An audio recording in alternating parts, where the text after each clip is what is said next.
7, 6, 5. 4-stage engine start. 3, 2, 1, and liftoff. We close with good night, good luck, and God bless all of you on the good earth. Welcome to Next Giant Leap, a podcast from GZERO's Blue Circle Studio and produced in partnership with MDA Space. I'm Mike Massimino, Columbia engineering professor and former NASA astronaut. And I'm Mike Greenley, CEO of MDA Space, a global leader in communication satellites, Earth and space observation, and space exploration and infrastructure. Imagine growing human organs in zero gravity, or collecting rare resources from asteroids, or building a supply chain that stretches beyond our planet and into the stars. Sound like science fiction? You might be surprised. As space becomes more accessible, we're entering a new era, one where the industrialization of space could transform life here on Earth. But how close are we to this new reality? And what will the world look like as we take our most crucial industries beyond Earth's atmosphere? Today, we're exploring the surprising innovations and infrastructure that could lead to a new era of industrialization in space.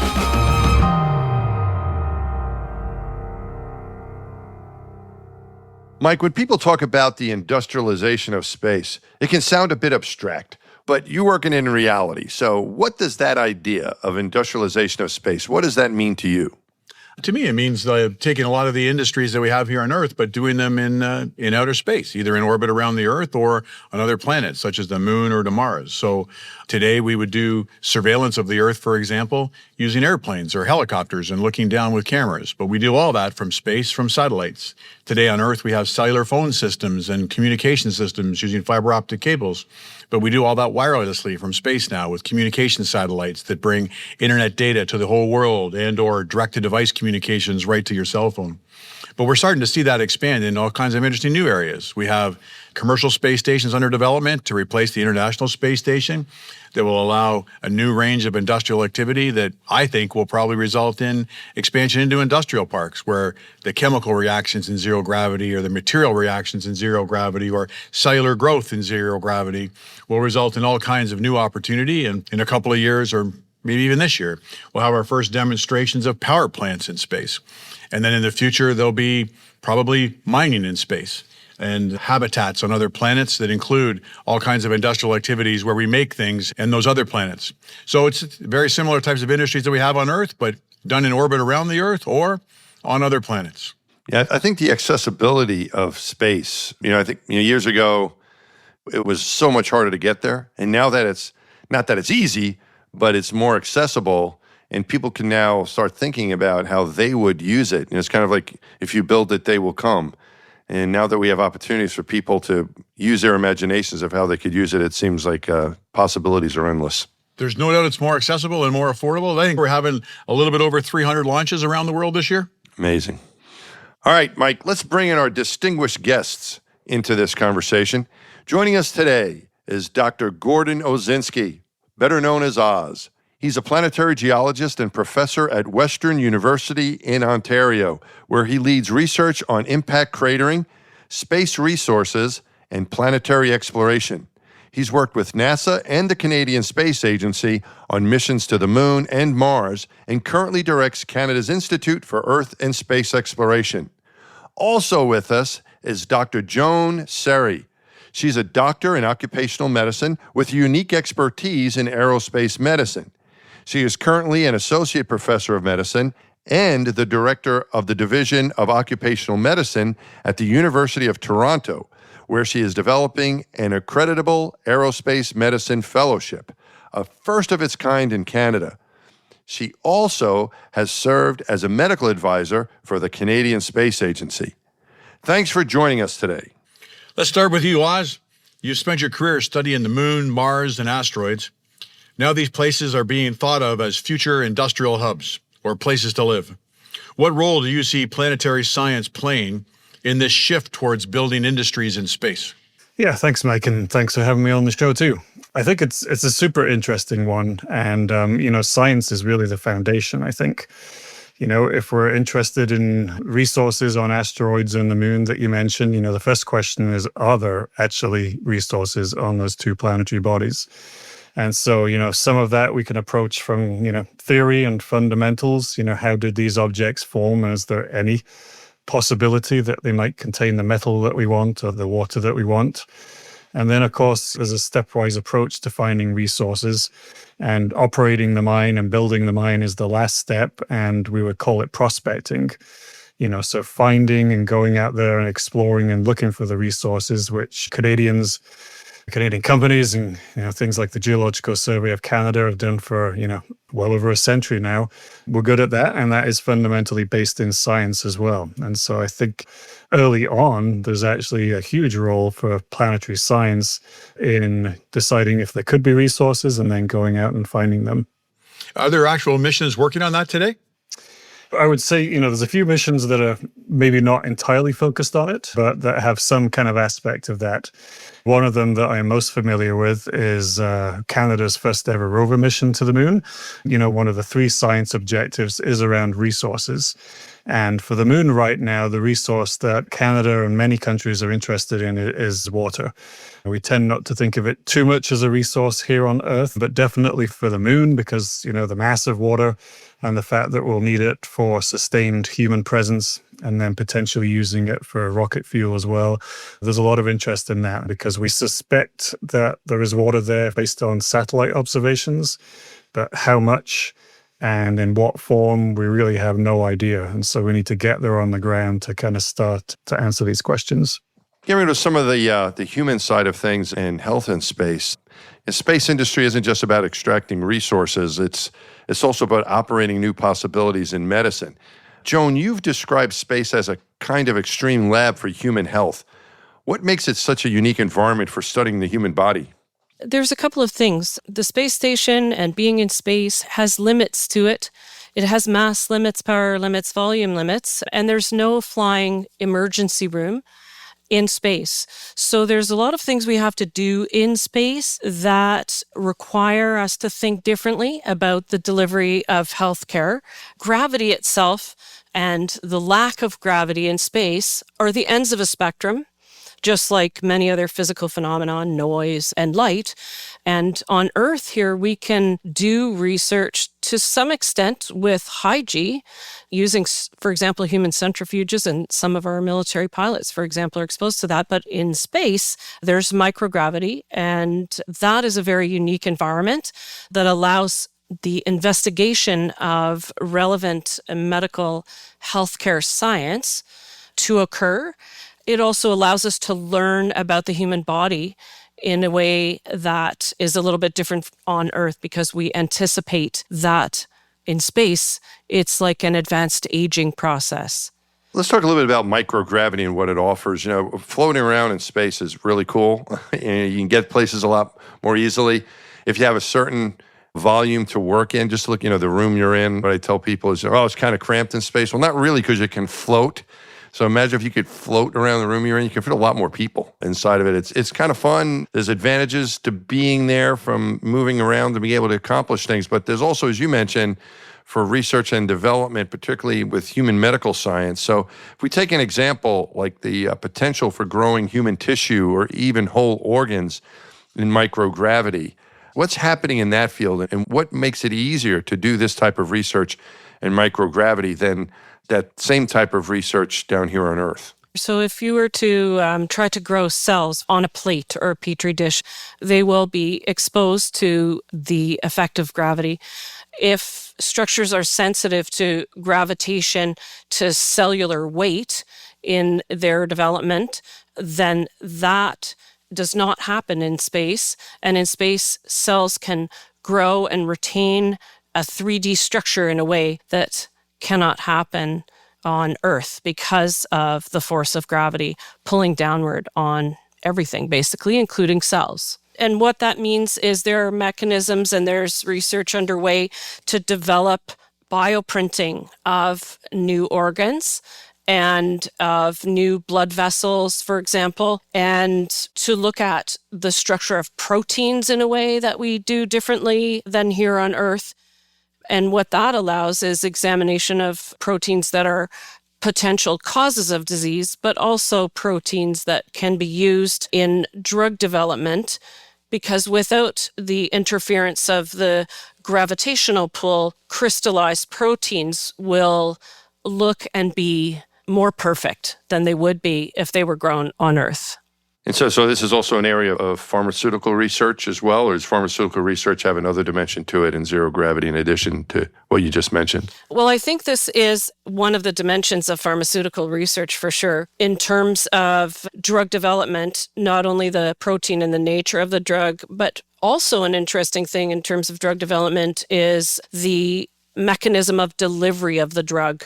So because of the way that some drugs are viscous or very thick, makes them hard to inject, if we can develop drugs a little bit differently where we could, with the way the protein or the crystal structure is grown, get a higher concentration into a smaller volume, that might allow a different way for that drug to be delivered, making, for example, cancer therapeutics for a patient more tolerable than having to sit for long periods of time having IV drug infusions. And I mean, this all sounds awesome. You know, maybe a little science fiction-y still at this point. How close are we now to using some of these breakthroughs, or have we already been able to use some of these things here on Earth to treat people? So there's been a lot of work done in terms of development of the drug, the nature of the drug delivery system, the creation of proteins. In terms of its actual use, that process takes a little bit longer. I would say some of the things that have a direct application, which are more tangible, are things that might not relate to drugs and drug delivery, or really far out things like creating artificial retinas in space and things like that, air filtration, water filtration, that kind of thing.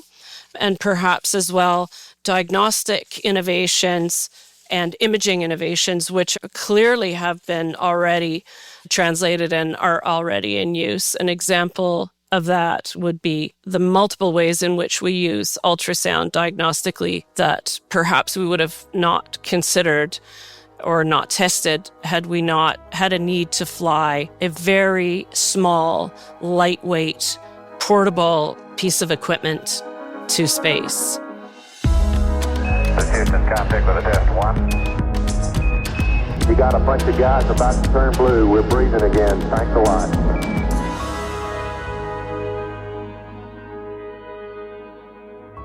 Oz, you've done a lot of work on impact craters, planetary geology. We were talking before about this whole notion of prospecting.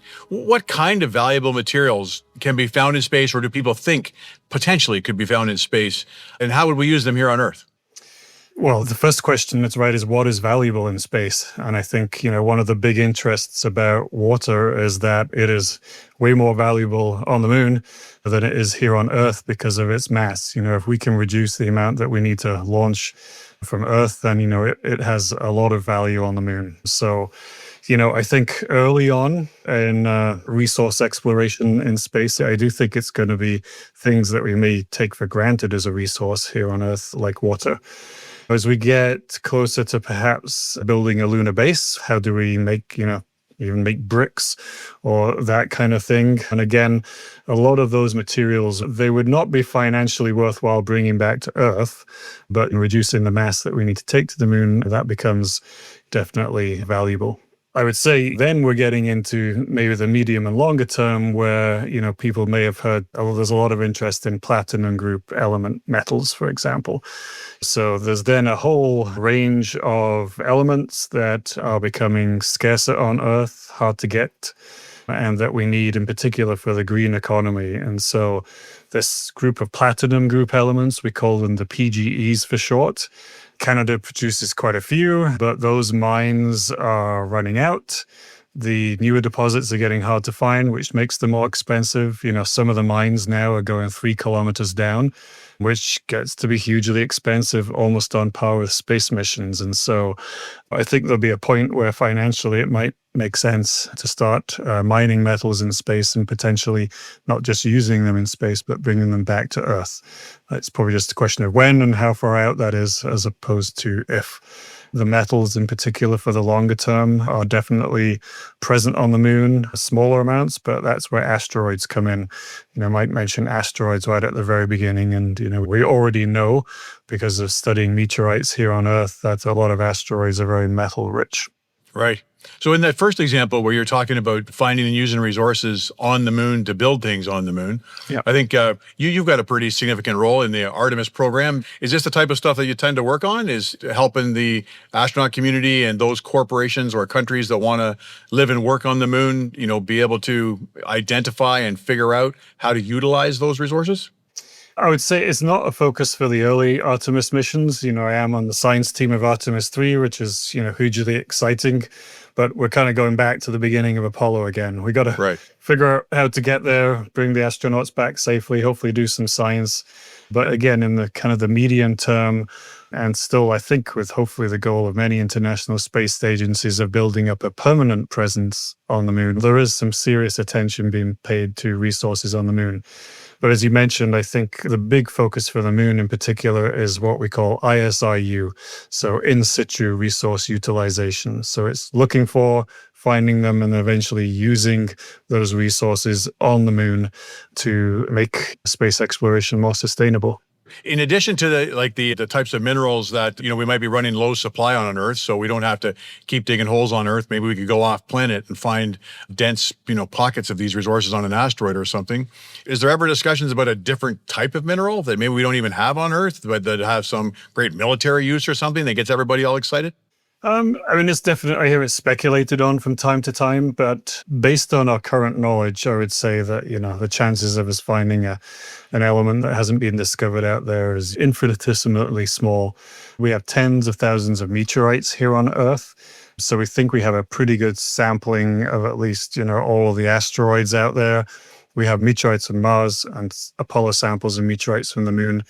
And so, yes, they're weird and wonderful in some ways. Some of them, entirely metal and iron, nickel, metal, but they are fundamentally from the same building blocks from which, our planet was formed.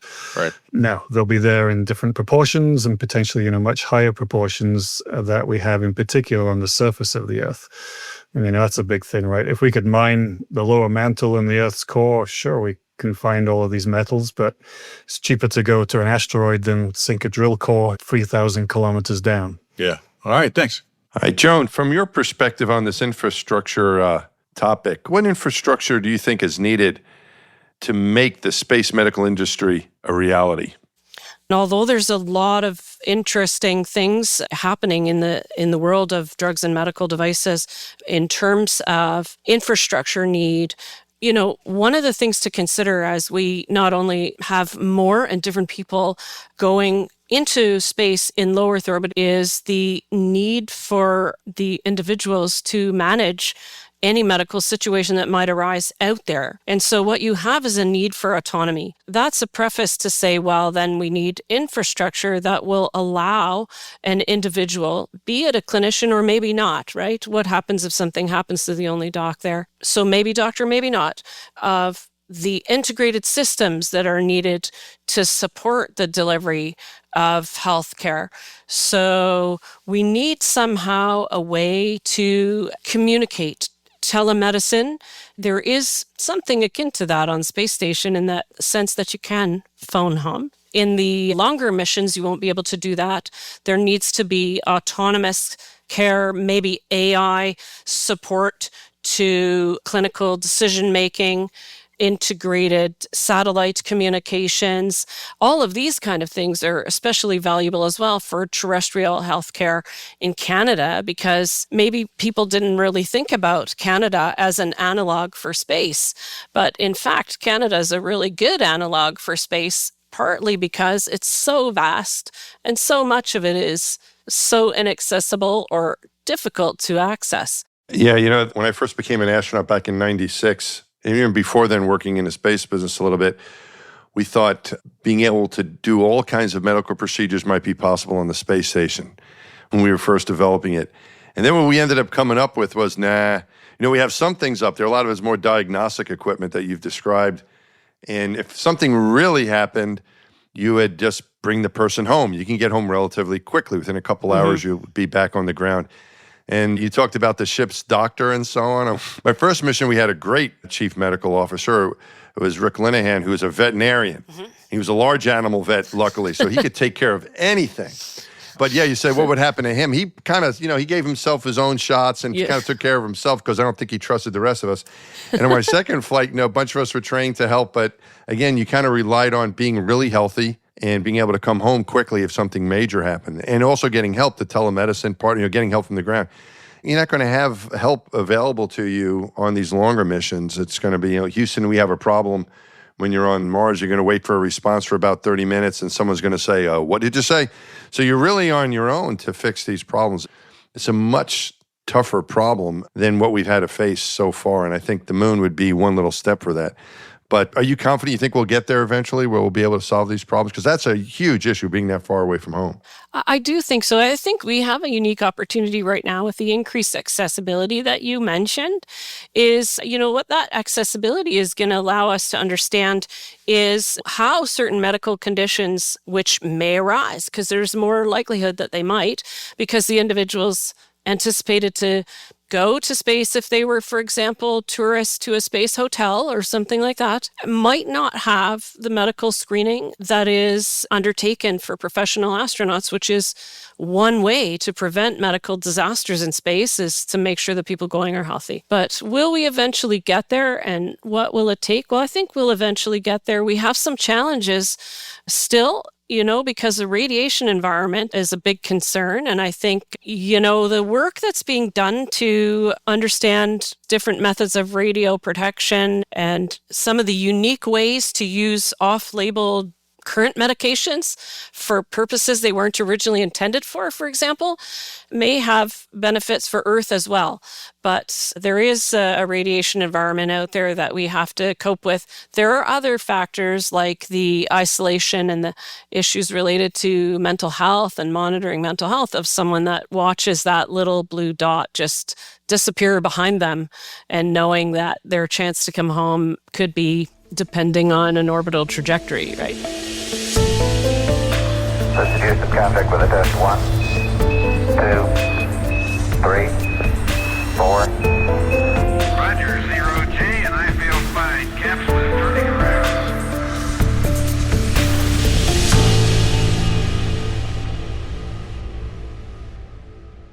If we take the conversation back a little bit to this industrialization idea, Oz, on the resources side, we were talking about there could be, minerals or materials, and you mentioned that some of them, like Canada, are good at, like in our nickel belt, for example, that might get in low supply, but they might be available in space. In terms of like the science to do prospecting and or the industrial capacity to be able to go and, work on extracting minerals like, let's say, nickel out of an asteroid or something, is it logical, like a country like Canada that might have a strong resource industry with a certain type of mineral or ore could become friends with space people that are really good with understanding how to operate in space and put together strong industrial capability to be able to go and get after something like that? Like, have you seen any evidence of that, or is it expected that would occur in the future? Well, first of all, I think it's absolutely logical, and there has been, quite a lot of talk here in Canada. I would say there's probably been not as much action, and so Canada is falling behind in this area. But when, you look internationally, right, most of the world's mining companies are registered on the Toronto Stock Exchange. Canada is on par with Australia in terms of mineral exploration and mining around the world. And it's, an innovation driver here on Earth, and it can be here in space too. And so interestingly, Joan mentioned autonomy, and that's becoming huge in the terrestrial mining industry too. Not quite, although I believe there is a mine in Australia that is almost completely autonomous now, but there's definitely a need for that here on Earth. And so, developing that technology in terms of autonomy, in terms of putting robots down mines instead of people, is something we need to do here on Earth. And, we can flip it around and use essentially the same kinds of technologies and approaches on other planetary objects too. So I think it'd be a win-win if Canada, really got into this. Again, it's been talked about. There's been a few little studies done, but not much has happened. It needs a nudge. And what do you think, Joan, in terms of the medical side? Like, have you seen evidence of terrestrial medical companies looking to, get more operable in space? I think I would echo Oz's comments about, there's a nascent and burgeoning building of interest and networks. There are some sort of individual researchers that have been in the game for a long time, but I do think there is the possibility, especially right now, to do a bit more. I think in Canada, we have world-class medicine. We have one of the top 3 universities in the world in clinical medicine in Canada. We're experts in things like telemedicine. We're experts in medical education. We have a Nobel Prize winner in AI here in Canada. And we have this Canadian Arctic, if you want to call it that, a large area of Canada that's very remote, that all of this is applicable and testable in. As well, there's burgeoning research networks with some, young in the sense of fairly new in the last 5 years, Canadian homegrown conferences and some groups that are developing to provide ideas and guidance on this. Can there be more, though? I think the answer is yes. And I think for sure Canada has a capability to fill some gaps at this time. I think we're poised at a point where really there's a lot of change about to happen as a result of what's happening in the commercial space world. And it's interesting and timely that you brought this topic forward related to commercialization of space and the potential opportunities therein for medicine, because I think in Canada that's a real possibility. Okay, let's see if we can find out what the both of you are most excited about here. Let's see about what's coming maybe shortly. So, Oz, what is one space-based breakthrough in your field that you think is coming in the near future, and how would it impact us here on Earth?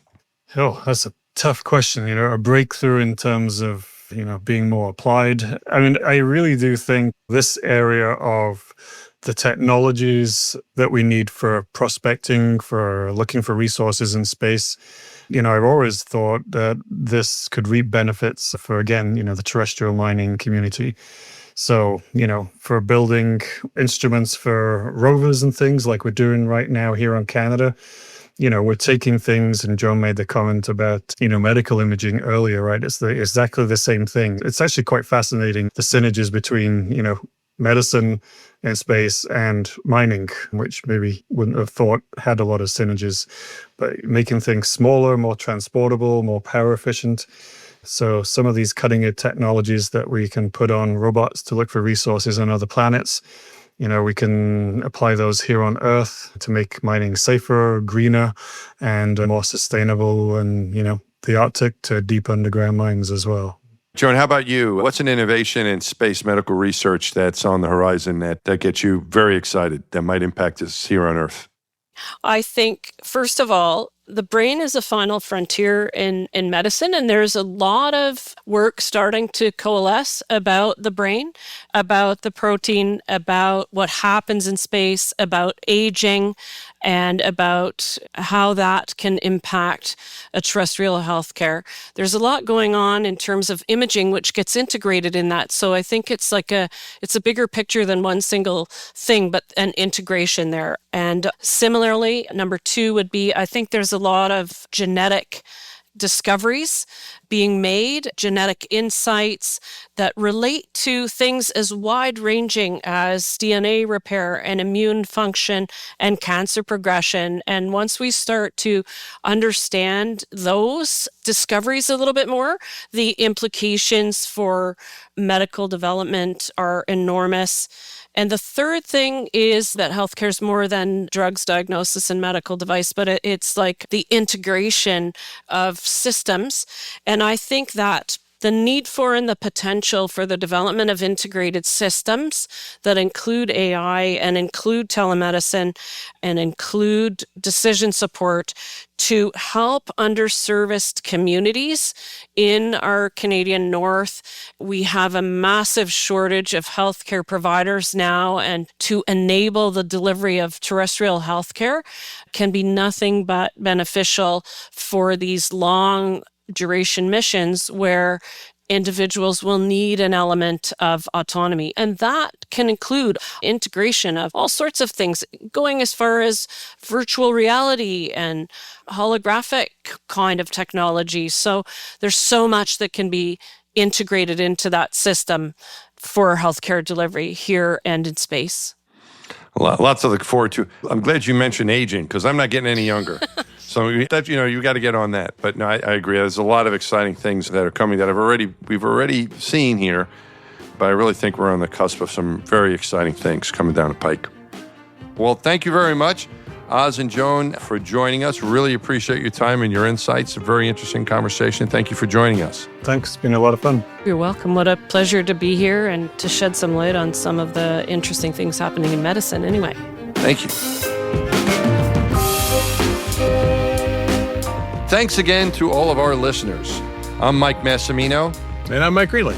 This is the final episode of this season of Next Giant Leap. To hear more episodes from this series, subscribe to the show wherever you get your podcasts or visit gzeromedia.com/next-giant-leap. Thank you very much for listening. And again, thanks to our guests. And Mike, thank you. It's been fun doing this with you. Thanks for having me as your co-host. Thank you. It's been a good season. Next Giant Leap is produced by GZERO's Blue Circle Studios for MDA Space. To learn more about partnership opportunities with GZERO, head to gzeromedia.com/advertise.